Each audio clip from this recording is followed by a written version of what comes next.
Okay, hello, welcome everyone to the continuation of the Heritage Pedagogy event that we had last Friday, whereby Nelleke came by to give us a brief overview, introduction to the field.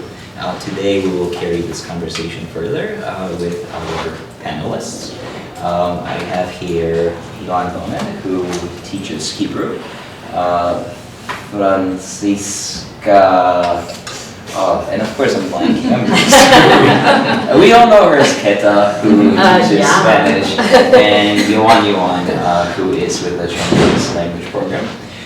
We will begin by having short introductions, 6 to 8 minutes of respective language, pedagogy tracks within each of these language programs, and we will go in the order in which we are seated, so Illan, Keta, and Yuan-Yuan. Following that, Nelleke will take over, and we will have this facilitated discussion conversation within which we hope that you two will be involved. This will be recorded, so that if there's anything you like to rewatch, it will make its way onto YouTube one way or the other at some point. I will come back at the end of this event to talk a little bit more before we close it, but for the timing, Nelleke, would you like to say something to maybe connect it to last week's event? Well, last week I just was asked to give a broad overview of some of the issues in pedagogy and how the field has developed over the last 25 years or so, maybe a little longer than that. And so this week I'm here more to listen than to do anything else, and hopefully learn from some interesting examples of what is happening at Columbia with heritage learners. And I'm really looking forward to hearing from these 3 programs what the specific issues and challenges are, what your solutions are, what your pedagogical approaches are, and hopefully they'll connect to those of you in your programs that may have similar issues that you would like to discuss. So it's really about your questions and your comments than anything else. And so I'm very much looking forward to hearing from the 3 of you today. Well, without further delay, let's begin. Simon, did you distribute? Yes, it's being distributed. There's a Chinese heritage language track handout that is circulating. Okay. Perfect. So this one, there are 2. So there are. Oh, there are 2.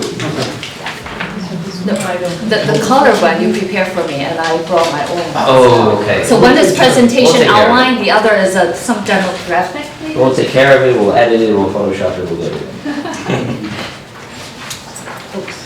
Hi, my name is Illan Gonen. I've been teaching Hebrew here for 9 years or so, and I'm in charge of beginners, but every other year I also teach heritage. I swap with my colleague. Our heritage, in general, just as an overview, our heritage level has 2 sections, thanks to the pandemic. I think education in schools, in high schools, has diminished, and so fewer students get to exemption level. So we have more students, so good for us for that.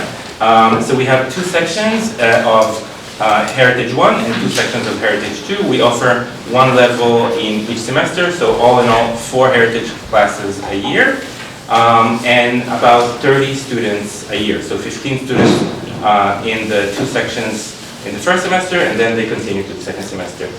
Our heritage population is, I think, very interesting.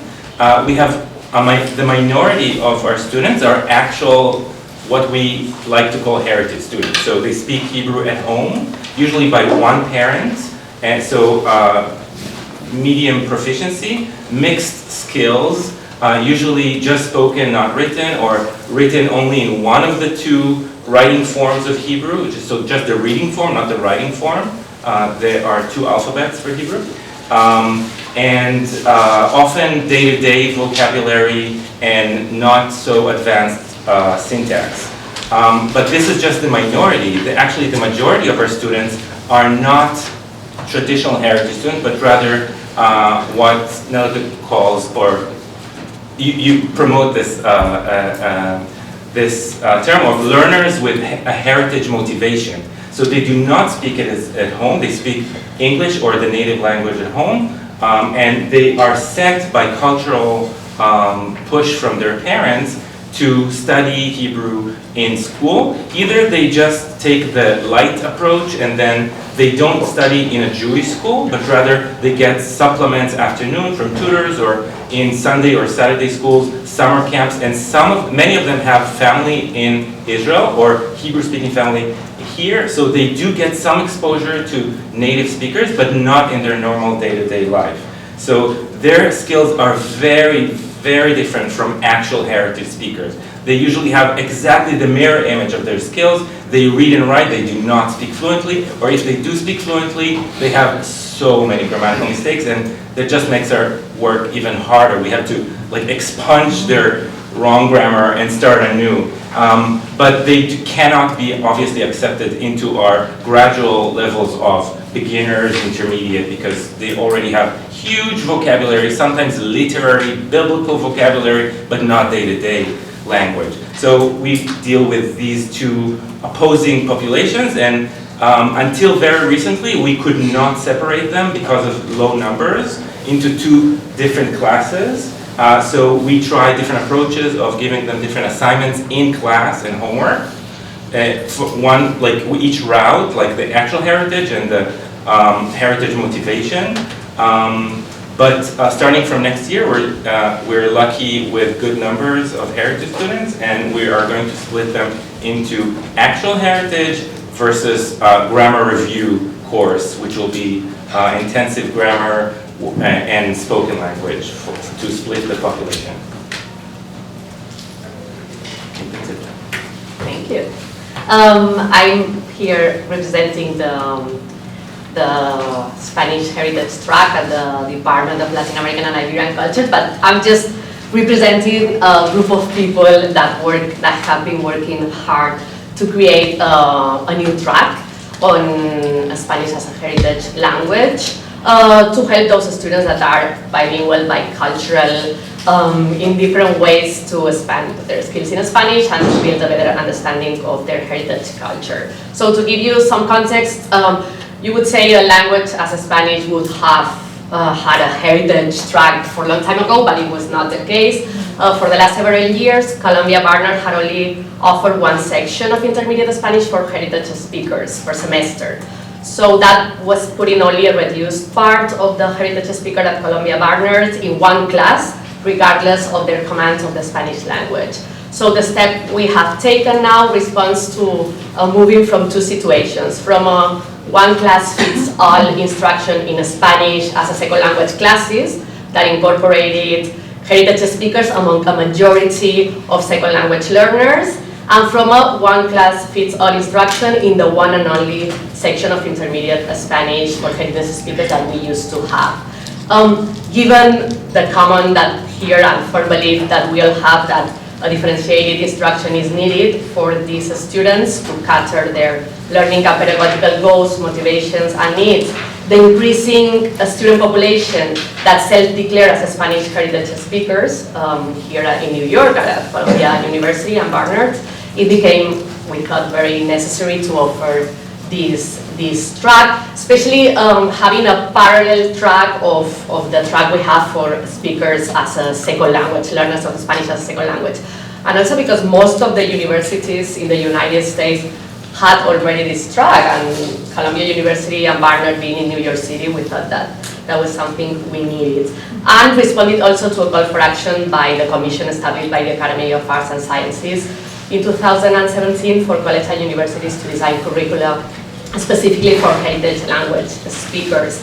Starting this spring, 2023 then, we started offering two sections of elementary Spanish for heritage speakers and two sections of intermediate Spanish for heritage speakers, and that will be repeated each semester, hopefully. All sections were rapidly filled with a gap of 15 students, and we had considerably long wait lists.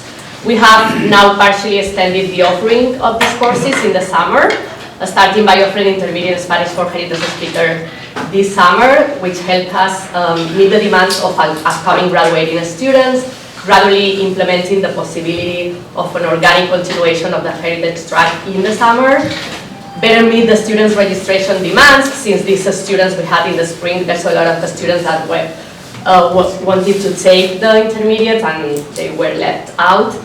And also, most importantly, we want to continue establishing this equitable correspondence with the second language program in our department.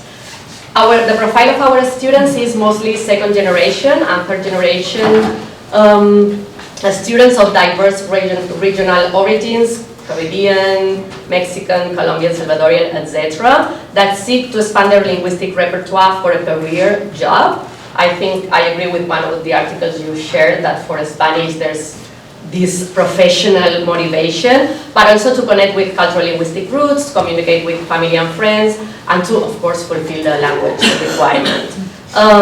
These goals translate in working the social effective dimension of the language in the classroom, but also the expansion of the formal aspects of the language, so that they feel empowered to use it proficiently in academic, professional, and other formal contexts. We also have cases, we were also mentioning this flexible definition, right, of what a heritage speaker is.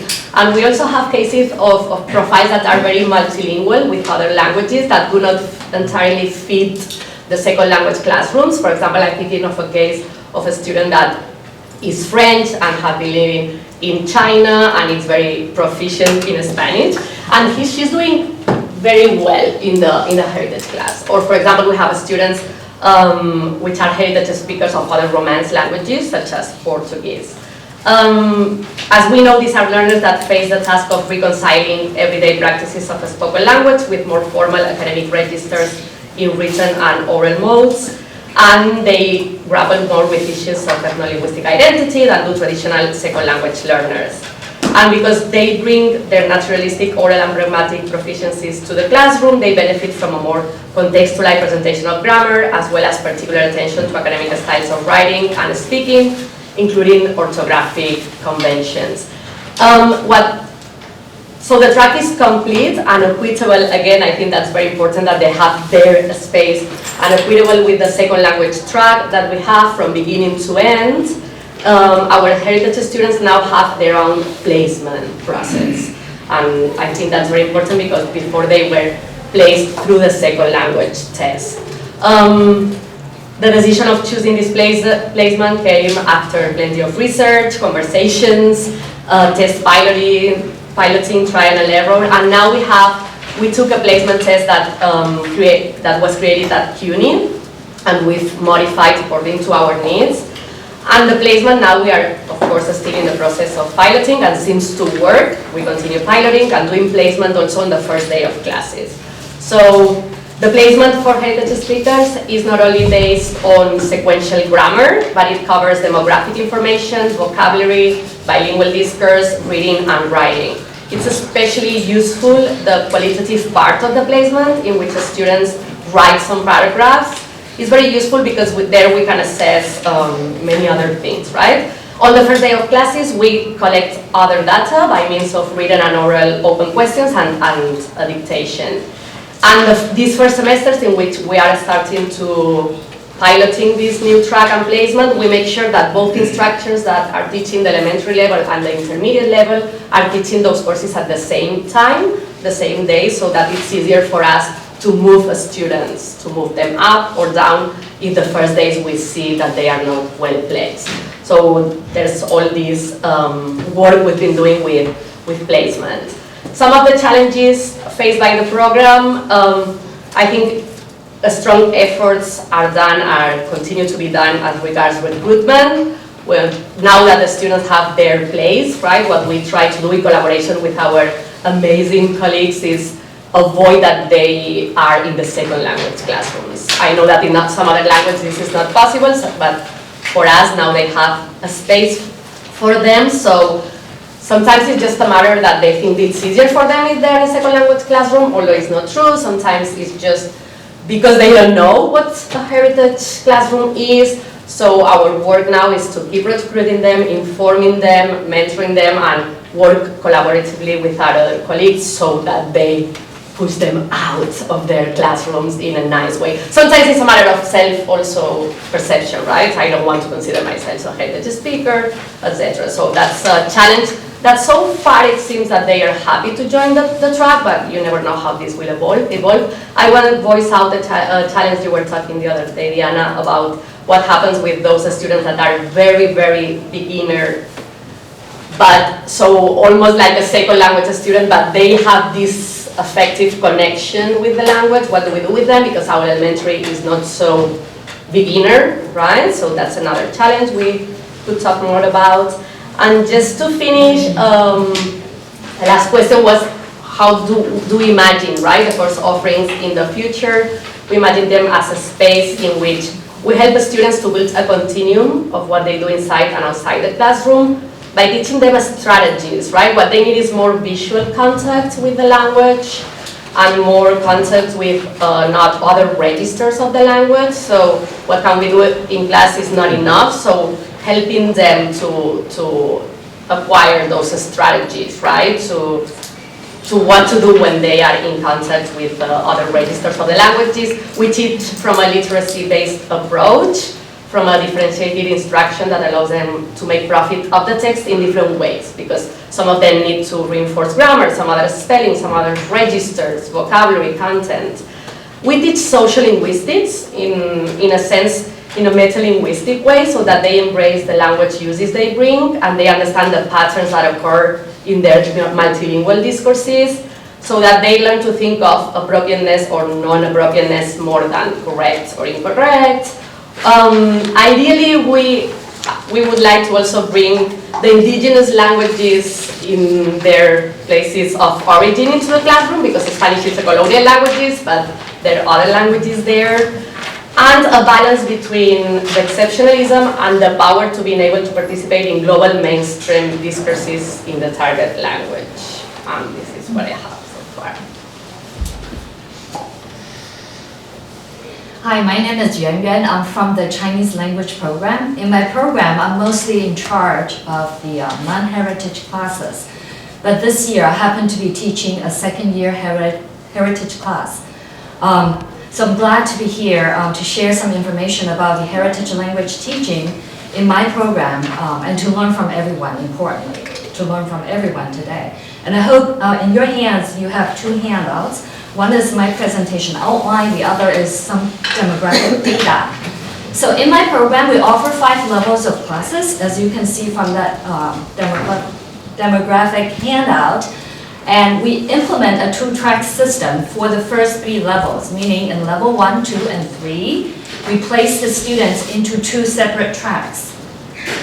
These are heritage, non-heritage, but we label them W and AN. W stands for with language background, and AN stands for no Chinese language background. So a W class is a heritage class, and N class is a non-heritage class.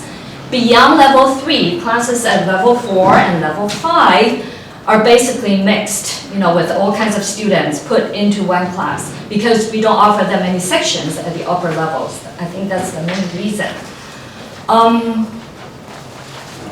So in total, we offer 29 classes this semester with an enrollment of 305 students.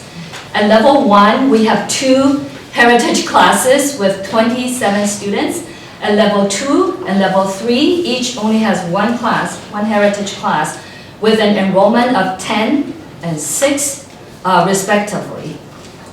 Percentage-wise, about a quarter of our students are the so-called narrowly defined heritage learners, meaning they are heritage learners who can speak the language, at least handle simple conversations. So that kind of student makes up about a quarter of our student body. And interestingly, this year we have 10% of our student body that is from China.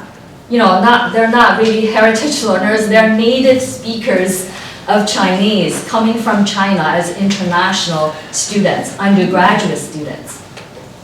So how do we decide which learners go to the W track and who go to the N track? The principle is a linguistic one, meaning we measure their oral proficiency, listening ability, speaking ability. So if it's someone who grew up in a Chinese community, but he is not Chinese ethnically, but he understands conversational Chinese, can handle simple conversations, then we put this kind of student into a heritage class, even if it's Iranian. I once had an Iranian student who, if you don't see her, you think it's a Chinese person, well-educated Chinese person from China. So the principal criterion for separating students is linguistic, not culture or ethnic. So who are our students, enrolled students, the narrowly defined students, heritage students? Wow, their language backgrounds are they're diverse, complicated in terms of language, in terms of culture. So some students already speak the standard variety Mandarin at home.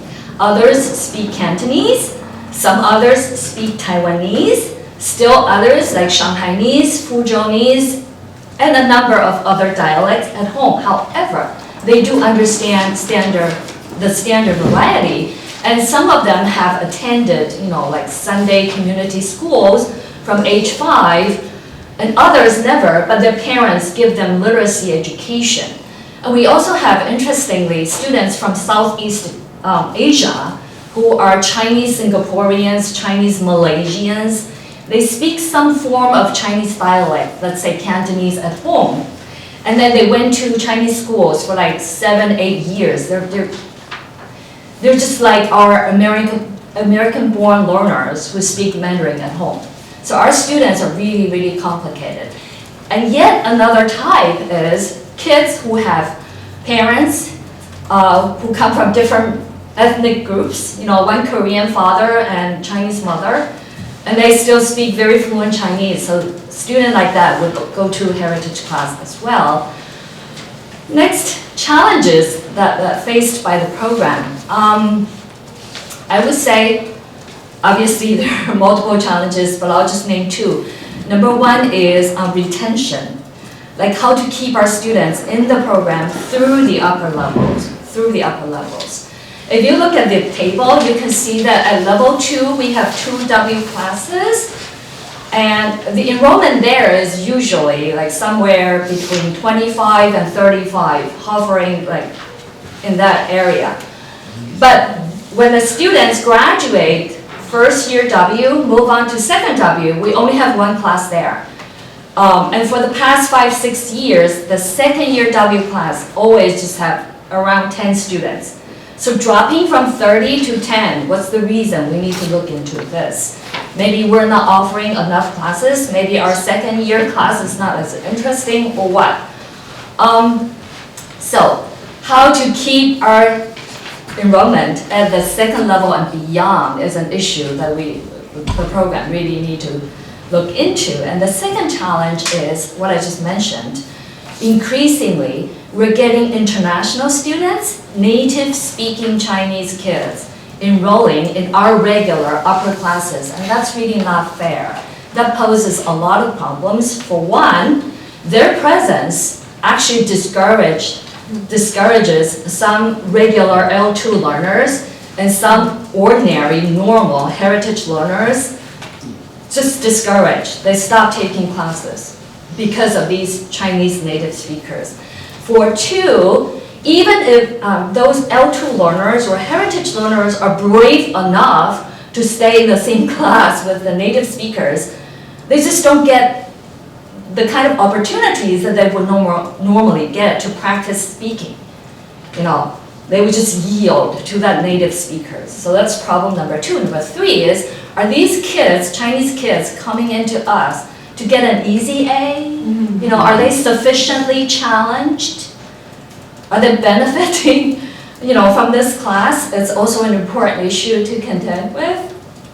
So these are the challenges. What about the future? Future course offerings, what is it going to look like? My program never had a program-wide comprehensive discussion about the future direction of our heritage language teaching. So what I'm going to say doesn't represent the program's official stance. It's just my own personal observation and thoughts. So my thinking is that given that we never really discussed this issue, I think the current model will continue on in the near future. This model of dual system for levels 1, 2, 3, and then at upper levels just mixed. The model probably will continue for another 2-3 years until we decide to change, number one. Number two, given the increasing number of international students, my thought is perhaps we should create some content-based courses that are really challenging for them, so that they don't come here to get an easy A, and they don't, they don't infiltrate our other like regular classes. That's my thought number two. Thought number three is maybe, because I did a survey with my second year class. I said, are you continuing to the third year level? And a lot of people said, no, we would love to, but we can't because of credit limits. So they have a lot of requirements, and they probably only have 3 credits left.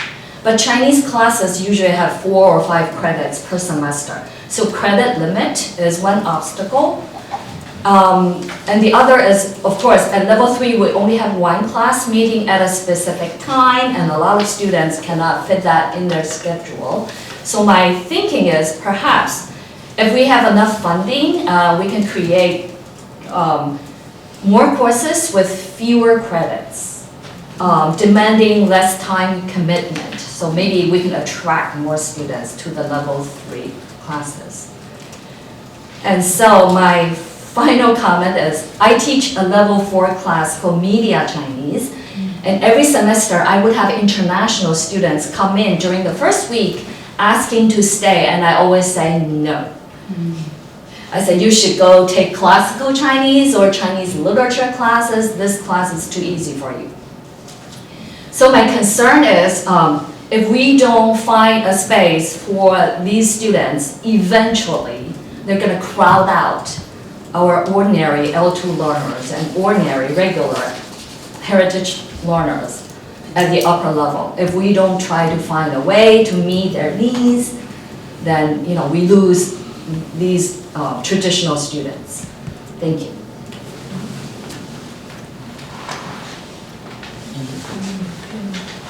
Thank you all. That was a lot of information. I was trying to take some notes as you're talking, and you all raised some really interesting issues. I think there are clear differences both in terms of sort of the size of the program, the populations of the learners, and as we were talking last week, heritage learners are a complicated, very diverse group.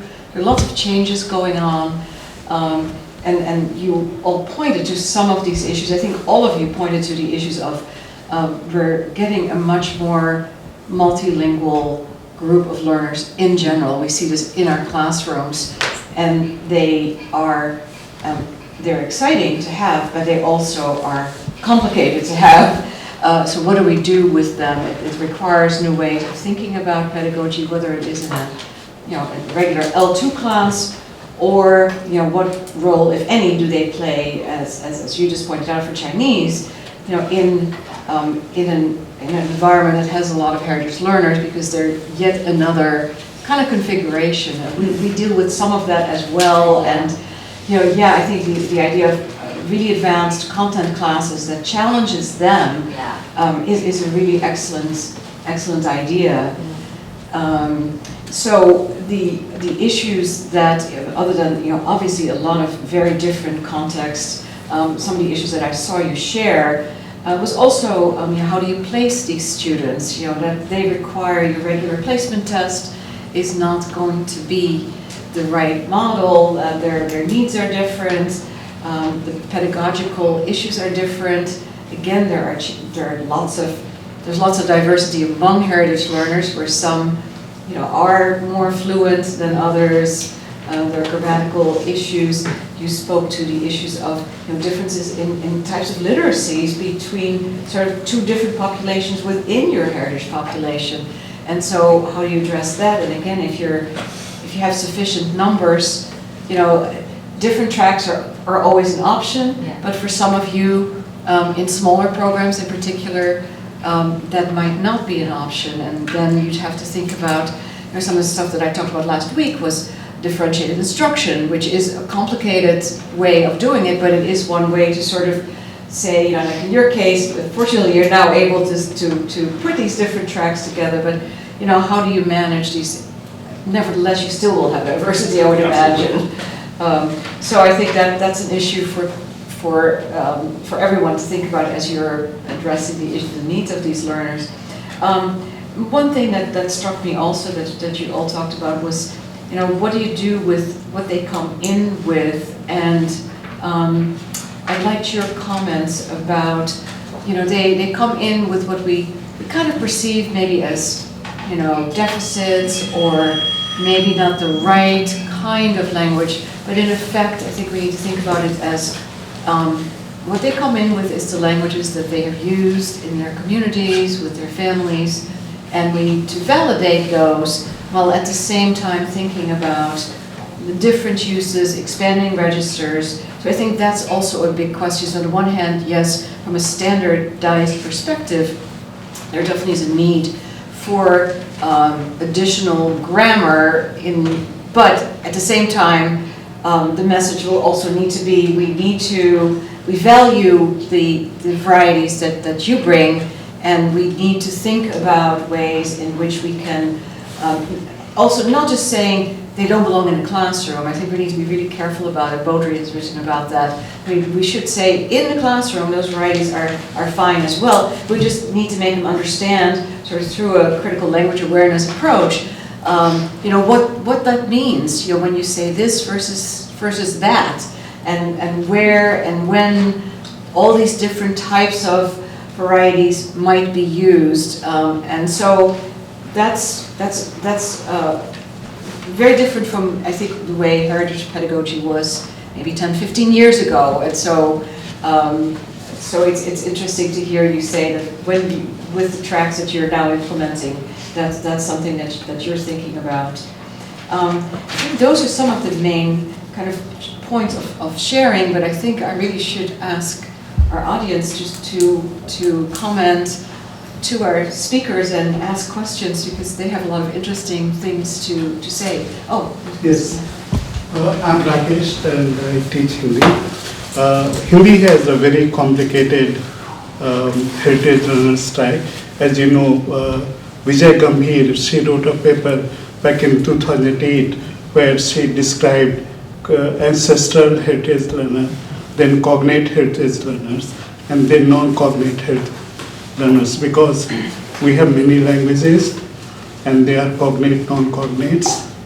But now we are facing challenges like what Professor Meng said, like Chinese. There are native speakers who come here undergrads and they want to be placed maybe in the advanced Hindi class, but their proficiency is not enough.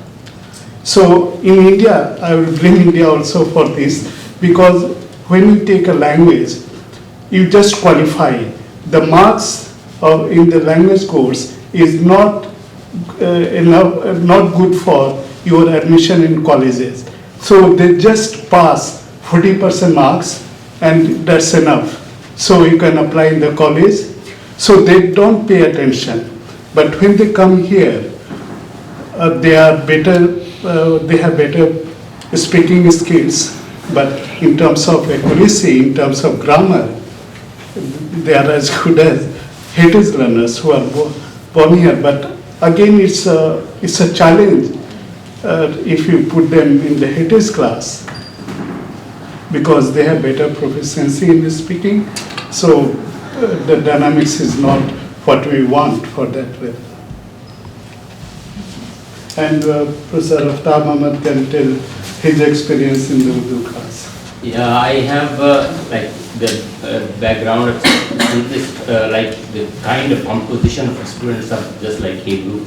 So there are about 6, I have 18 students this semester, and there are 6 students who are more fluent, but others are not like that.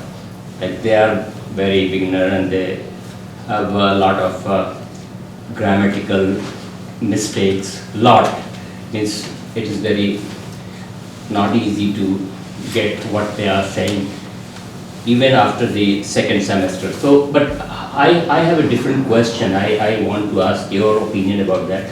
I feel that I have this issue that students are not able to focus.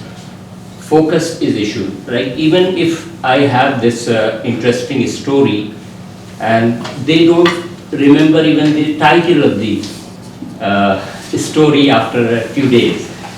So I don't know if there is anything we can do with that. Any opinion, any suggestions? Is there this issue with your classes also? Like sometimes it is very frustrating. I keep on correcting students on certain grammatical structure and spellings, and even the spelling in the story. I have very small stories and it generates a lot of conversation. The stories are really good and they participate, but they do not write even the correct spelling of the title of the story. They forget. Many of them. Yeah. So I don't know if you can do anything about that. I don't know either, but there's many, I think grammar is different than spelling for her. At least in our case, spelling is one of the things we work. We work a lot with accredited speakers on spelling because they lack this visual contact with the language, right, that second language learners have. I think as regards grammar should be worked very differently if worked at all, right? What should we teach regarding grammar, right? That we should go straight to the problems they have with grammar, sometimes without necessity to go from from beginning to end as we do in second language learners. As a spelling, me personally, in my class, I work a lot on spelling, but also it depends on the spelling, right? Because they have problems, for example, in Spanish with acentos, no, with stress marks, and it's true. It depends on also the type of students. Some students work more than others, but I think it's exposure, as much exposure as they can have. Right? Not memorization, or if they don't remember we do need them to remember certain things, or we want them to teach them skills and strategies to work on their weaknesses. Sometimes we focus too much on the same strategies we use for second language learners, and for them exposure is very important. But then, for example, I tell them, when you read a story, if you have problem with the spelling, choose 5 words, right? And ask yourself why it's a C instead of a Z, right? Which in Spanish it's a problem, right? Or why am I using a stress mark here and not here? But another person maybe has a problem with the past tenses, so it's teaching them to have that differentiated structures, teaching them the strategies metalinguistically on how to focus in one thing or the other. I don't know if that's helpful. So you said students have a problem with focus. You mean That like staying focused in class? No, class, actually I have been working on this collecting stories that generate interest in the class on variety of topics, and they're very small stories, like flash fiction. So 1/3 of the page, and then first I discuss the words, I bring photos, show them all these I do, and I discuss the grammar within the story. All this happens, and they understand the story, they talk a lot about So that. it sounds like That's they're good. engaged. That's good. But it is frustrating sometimes. I sometimes feel doubtful. Are they really focusing or not? Because the title of the story, if they don't write the correct spelling of even that story, that frustrates me. Yes, I know what you mean. My personal experience is this. You can correct them 100 times. Very detailed correction, feedback, different colors. Yeah. They don't pay attention. But if I call on them, I said, come to see me during office hour. And I go over things with them. And I said, do not repeat this again. I've told you. It's scary. Yeah, it's kind of scary. So, a lot of them will stop making that same mistake. Yeah,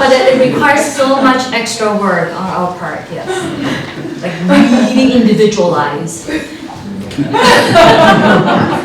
I agree about the individualization. Yeah. Both of you mentioned that, that I think obviously a lot of students in different levels and different tracks have focus issues, and some don't, even in heritage. But I think something that's unique to heritage students, because they have such a variety of levels in each skill and proficiency. Yeah. They come from different backgrounds, as opposed to our regular track, which like I know exactly their vocab. I speak only using the words I taught them. Yes. Like every time I enter class, I'm like tuning it to the level that I know they have. With heritage, you never know. They might know like really literary, like in Yeah. higher synonyms, biblical words, like but not the day-to-day stuff. Yeah.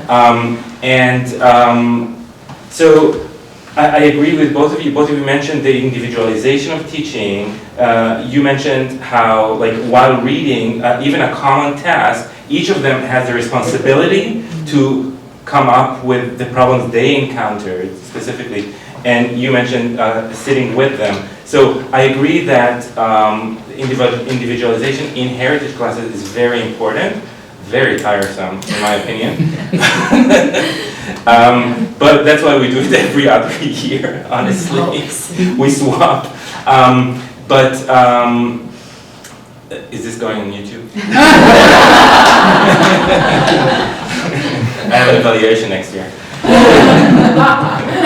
But seriously, individualization is really important. Even during class, if possible, while giving them an assignment, we go between them, we walk between them and see their different challenges. Some of them speak fluently, some of them read fluently but not speak fluently. So that's really important, I think, and that also helps with improving their focus. The fact that you approach them separately.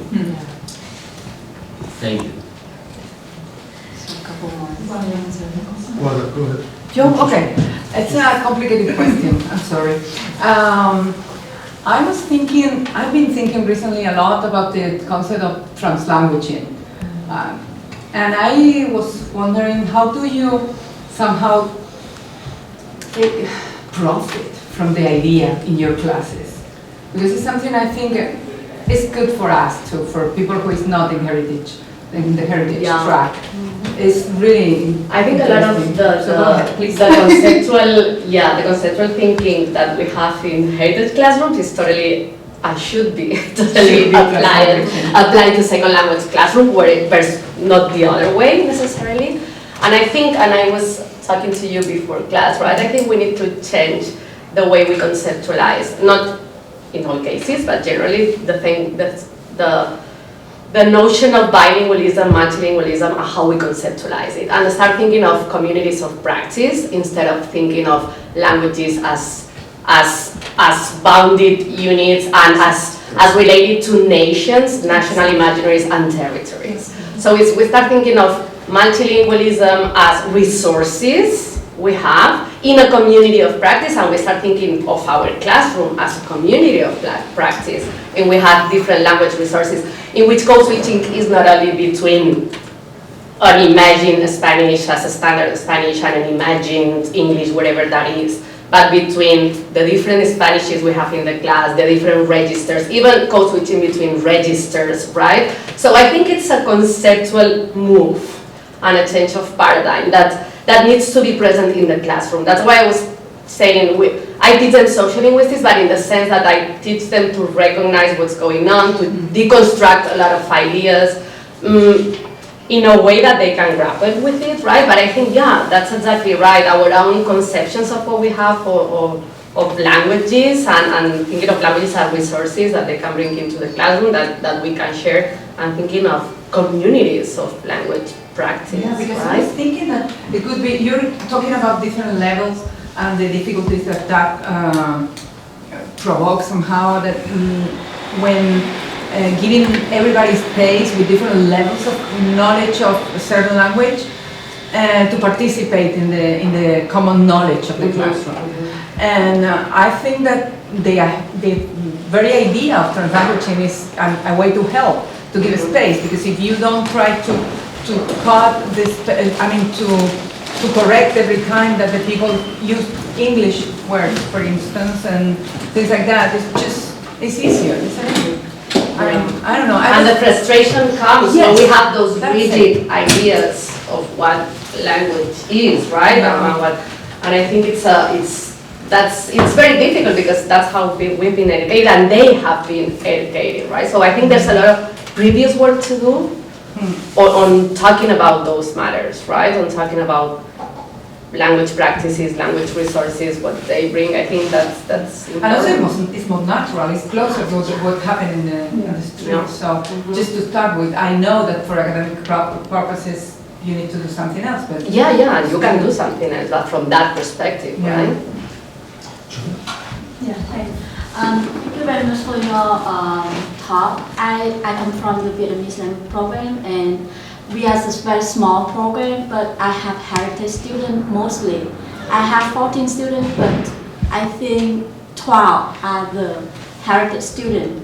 And they are also very mixed between, as like you described, they are like from family, maybe international student, maybe it's like maybe they have one, like they grow up in the family speak Vietnamese, or maybe sometimes they just know about the cultures.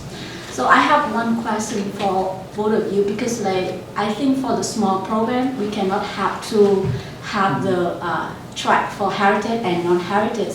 So how can you apply the teaching methodology in the class for the mixed class like this?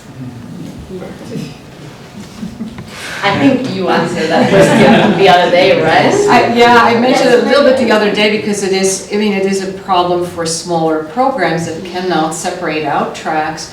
And there have been there's some recent literature that's kind of challenges the idea that you always pair students up similarly. The article that I shared by Carrera and Chick really talked about, changing groups a lot depending on what it is that you're doing, what the specific activity might be. So sometimes it could be a heritage learner with an L2 learner. Other times it can be two heritage learners working on something together. So it will really depend on the context of the activity and the goals for that particular class. It is a lot of work. I think there are quite a lot of good ideas in that article for different strategies. So that's what we've been discussing with our faculty is, what do you do to set different goals for students, for example, that have different needs. Like, you were talking about these very different backgrounds. You can't, assess them all the same way because you don't know what they already know and what they're coming with. So you have to almost give them individual assessments, saying, okay, you'll be assessed on finishing these activities, these projects, and that's what they'll get assessed on, because it would not be fair for an L2 learner and a heritage learner to be held accountable for the same things when they each bring different things to the classroom. It is work, of course, and like you're saying, it's really an exhausting, much more intense kind of thing for an instructor. But it's a better balance and maybe perhaps a little fairer way to assess the students and to also provide them with the kind of appropriate activities that they need. Yeah, I agree. So for the past so we're in the process of changing the heritage track, and starting next year we are splitting it because we're blessed with more students. But up to 2 years ago, pre-pandemic, we only had one section of heritage, and a lot of students, we only had like 16 students, and we had to put together people from different backgrounds. So what we tried doing for a few years, and it did work to some extent, it is a lot of work for us. They get only 4 credits, but I think we should get 5 credits as teachers. What we do is we do split them in 2 ways. So first of all, in tasks, we do pairs of tasks. So every time we do a group task, we split it into natural groups and then mixed groups. Every task is done in natural and then mixed. So any speaking task or grammar task during class time, we do twice. So like we do the same task twice in natural classes, natural groups, so all the native speakers together and all the L2 speakers together, and then mix them up. And I think it's not that different than the regular approach. Like if it's a more heterogeneous class, you would sometimes put the slightly better students together and slightly less good students together and then mix them up. So they help each other. So similarly to that, but now it's not about level, but rather about background. So we try to mix them up, and then in homework we would give them different assignments for the same goals, so same pedagogical goals. So like grammar. Some of them can be similar, but like a lot of our heritage class, so like the non-home speakers, but rather school speakers, their vocab is insane. They could read proper literature in Hebrew. Some of them passed AP Hebrew, and AP Hebrew is high literature in Hebrew that Israelis are dumbstruck by them. So their vocab is amazing, biblical Hebrew, insane, like high register, but they wouldn't know how to speak. We give them the same grammar, like the same grammatical exercise, but with different vocab. So not just like I went, blah, blah, blah, but rather I strolled, and so on. So just to have them more engaged.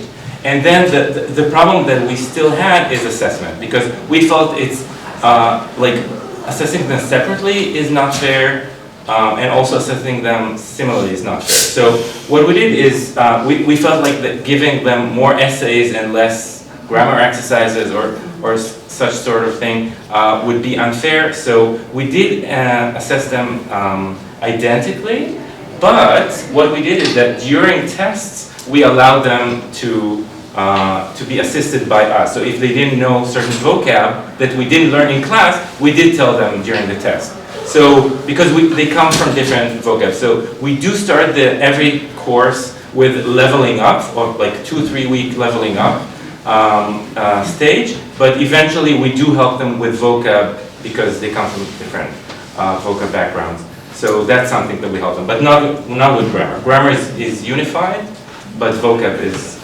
individual.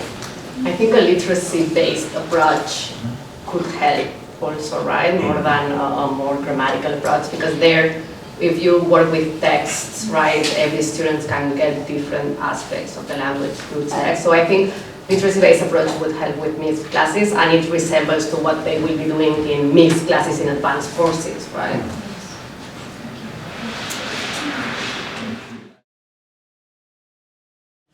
So, yeah, I was asking about the how much we should correct them, because it disturbs the flow sometimes. Sometimes they get nervous, and if they get the message across, I was asking, and they are making some big grammatical mistakes, but I know what they are saying, because I am a sympathetic listener also, so I know, yeah. So, to what extent we should be correcting? Yeah, what I was just... And there was a time when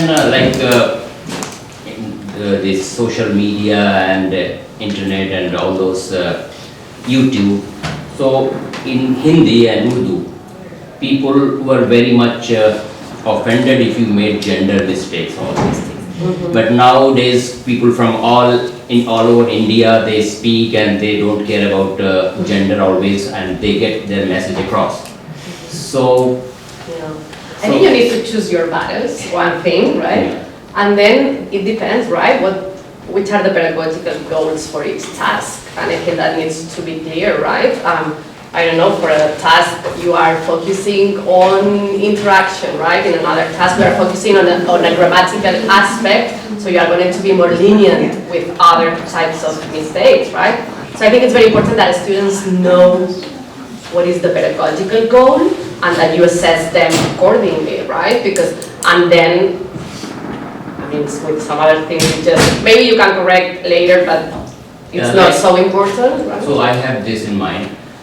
that in a same class there are students who are at more advanced level, and there are students who are at very low level, and they are making mistakes, which other students might also notice. And I am not correcting, I let them speak. So this is, I have one criteria for myself, and that is if the student's presentation is causing communication breakdown, then I will intervene. If I sense that nobody's getting what he or she is saying because of a lot of mistakes, I will stop that person and sort of spend like 10 seconds to clarify what he was saying, and then before he continues. Okay. Yeah, so that's the criteria that I gave myself, like when to intervene to correct. Like you said, you don't want to interrupt the flow of their speech. You don't want to damp down their motivation. Yeah, but if it's already, obviously, everyone else is confused, you have to intervene somehow to bring everybody together back to what he was trying to say. That's my approach. I agree. Sorry. I agree with you about that. I agree with you saying that in social media pushes it, and also it's the same in Israel. People care less about grammar. I mean L2 learners, L2 speakers, native speakers. Whatever they say is fine. But L2 speakers in Israel or Hebrew L2 speakers abroad, they hear mistakes in social media and they repeat them. And so I try to be transparent about that and tell them, now I'm not going to correct you for everything. So they know so others know we might not need to learn from this exactly in each and every detail. I do definitely stop them in mid-speech if it's completely unclear. And for correcting while they're speaking, I have this thing that they know me for it, like where I whisper corrections. And sometimes they see me mouth them, and sometimes I try to joke about it. So in Hebrew, there's gender for everything: first person, second person, third person. Everything is gendered. All the nouns, everything, adjectives, adverbs, everything is gendered. Only infinitives are not conjugated. But everything is gendered, and I try to joke about it. And like if they mix genders, I try to even if the communicatively it's fine, because they know even if they talk to me in the feminine and I identify in the masculine. So I try to just joke about it and just like, who are you talking to? Like, I don't see any woman around me, and stuff like that. But I try to do it while they speak, so they can correct themselves and continue. And if I didn't correct them, I will hold myself and I will tell them later, well, it wasn't, for the sake of fluency, I didn't correct you. Because I do try to push them in fluency. And specifically in the heritage class where they're mixed, I would make sure to correct everyone at the same amount. So no one feels like they are less fluent. So even the fluent speakers have mistakes. So I will correct them at a different grammatical level. Of like someone I would correct the synonyms or the appropriateness, and some others for basic grammar of like gender and conjugation and tense and stuff like that. But like not to cause any feeling that I'm corrected more, they speak fluently, I don't. So I correct everyone at the same level. So you really try to take care of the affect aspect. Yeah, absolutely. Because some of them are super shy, and I don't allow shyness in my class. Everyone has to speak. And like for that, I sacrifice like foolishness and like over closeness to me, and like just so they feel safe to speak and make mistakes, because so they have to know everyone makes mistakes, and not like some speak it from home and they speak it fluently and I won't open my mouth. Like so everyone gets corrected in class. I was going to add one quick thing, because I think corrective feedback is highly contextualized. But we just had a talk yesterday with one of our German instructors who had done a study on it. This was on a German telecollaborative exchange, but it was on corrective feedback, and it was a really interesting finding that actually peer corrective feedback was much more effective than teacher feedback. Teacher feedback came almost at the level of no feedback. And so in other words, to your point, when there are other learners in the class that might know, perhaps just peer feedback is one way to kind of let them sort it out rather than as a teacher intervene necessarily.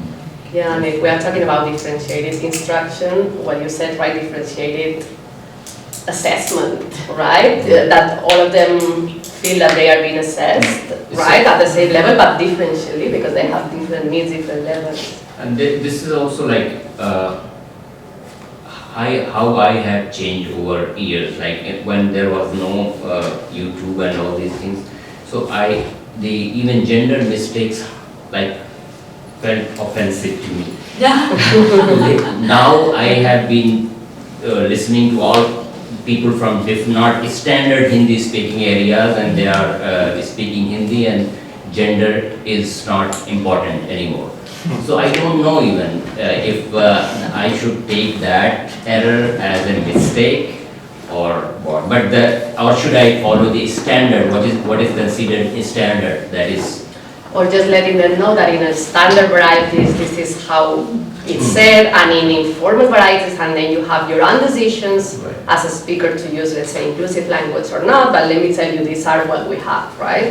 This is what we have, these are the registers in which, I mean, making them aware of their possibilities, on which register one possibility is more appropriate than the other, and then in some cases they can make their own decisions, but they have the tools, right, so that they can make their own decisions.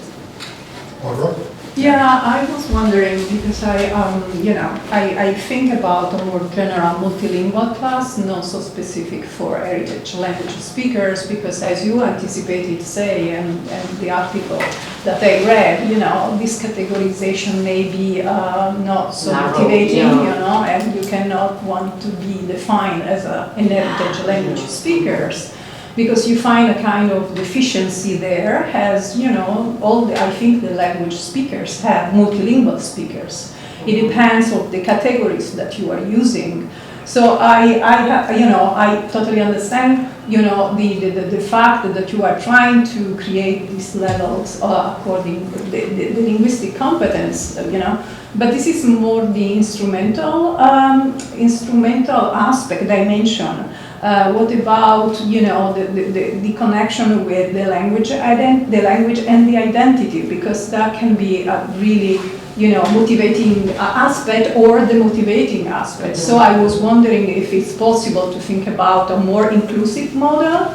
For instance, I used to teach to Italian to Romance language speakers, but there are so many other languages in my class. They come in my class with 7 languages, 9 languages.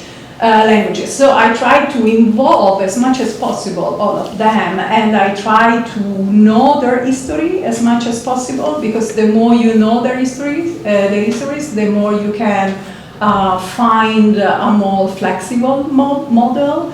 And because also the concept of bilingualism, to me, I just led a teacher training for instructors of Italian in North, in Trentino Alto Adige, and they are bilingual because they speak, German and Italian. Sometimes they attended XPA German school and they study Italian as a second language, or the opposite. So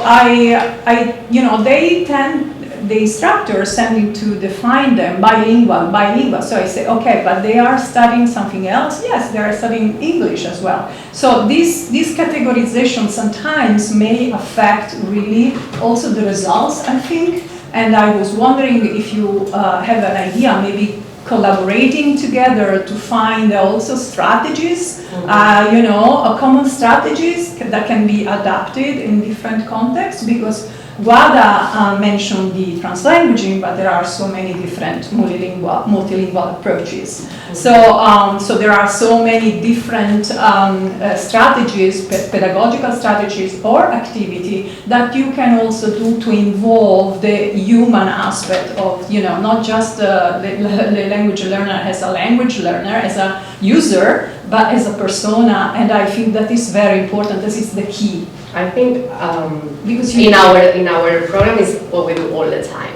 I mean, I think we work a lot on the language and identity and identities, right? I do it a lot through literature, for example. I work a lot with Latinx literature from different origins written in the US. The students bring text into the classroom that they want to learn, and I think very important, as I was saying, in a balance, right? You wanna respect their bilingualism, their multiculturalism, but at the same time giving them the tools to enter the global mainstream space as well, exactly. Right? But I think that's basic in our language classes. Because as you said, you need to create a different model, pedagogical model, but not just for instructors, I think also for students, because they have no idea that, they are really multilingual, because they don't have awareness. I developed a project. I think creating awareness is very important. I developed some materials, multimedia materials to, focus not just in more instrumental exercises, cross languages activities, all this kind, but also about concepts related, values related, and behind the multilingualism. And I think it's very important for a global life. It's not just, I still have some problems with categorization, so... so that they feel that their heritage languages are part of that global conversation, right? Because otherwise it's the label of we are different, which is nice, but also so that this language, especially because Spanish is easier, right? I am Chinese, maybe, I don't know other languages that are... I found that also for multilingual speakers, because they sometimes don't have this idea that you can have different competencies, partial competence in different languages, because you might use it for work or from family, so the context is much more complex. So I was wondering how really to make a picture of this, diversity in a more inclusive way. So I can imagine it arises in Chinese, right? Like people even from China speak very many different languages, and people from Taiwan have a different political identity, and from Southeast Asia. And obviously, Americans who are not born in East Asia, it must arise in class. Yes. I think these probably are topics for a future talk. I know we're getting into a lot of really interesting issues that I think warrant further discussions. And I think we are out of time since people had to leave, but I do think it should be an ongoing conversation that you should really have together on as your programs develop, in some cases new programs, in other cases retooled, and they're always evolving. It's really, I think, important to have those conversations together. And it was really very interesting for me to be part of this. So thank you for inviting me here, but I also think it was wonderful to hear your examples and hear from you in the audience what you're doing, and I hope you will continue your conversations.